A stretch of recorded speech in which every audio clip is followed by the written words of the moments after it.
28-31 აგვისტოს ხულსა და შუახევის მუნიციპალიტეტებში ფეხბურთის, ეჭერის სპორტისა და ახალგაზრდობის საქმეთა დეპარტამენტის თასით გათამაშება ჩატარდა. შუახევში მინი ფეხბურთის ტურნირში გატარების მოყვარულ ფეხბურთელთა 8 გუნდი მონაწილეობდა. ფინალური მატჩი უჩამბისა და ჭვანის თემების გუნდებს შორის გაიმართა, მატჩი ანგარიშით 6-1 ჭვანის გუნდის გამარჯვებით დასრულდა. გამარჯვებულ გუნდს საჩუქრად ფულადი პრიზი გადაეცა და იგი მონაწილეობას მიიღებს გათამაშების ფინალურ ეტაპში. ფინალური შეჯიბრებები 23 სექტემბერს ბათუმში გაიმართება. ღონისძიების ორგანიზატორები აჭარის სპორტისა და ახალგაზრდობის საქმეთა დეპარტამენტი და აჭარის ფეხბურთის ფედერაცია არიან.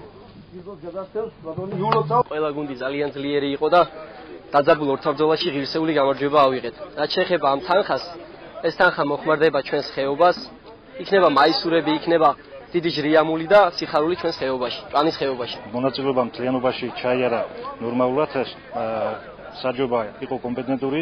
აღნიშნულიდან გამომდინარე მინდა ვთქვა, რომ ასეთი შეჯიბრებები ძალიან დიდ სტიმულს აძლევს ახალგაზრდა თაობას შემდგომი სპორტის განვითარებისათვის და იმედია, რომ ასეთი ღონისძიებები მასიური ხასიათს მიიღებს და მომავალშიც გაიმართება. ფინალური ეტაპი გაიმართება 23 სექტემბერს ქალაქ ბათუმში, ჭვანის გუნდი მიიღებს მონაწილეობას, პარალელურად მოხდება იქ შუახევის ეტაპის გამარჯვებულის დაჯილდოება. 23 სექტემბერს აბსოლუტურად ყველა მუნიციპალიტეტებში მიმდინარეობს ეს შეჯიბრებები და ყველა გამარჯვებული გუნდით ფაქტურად დაჯილდოვდება ქალაქ ბათუმში 23 სექტემბერს.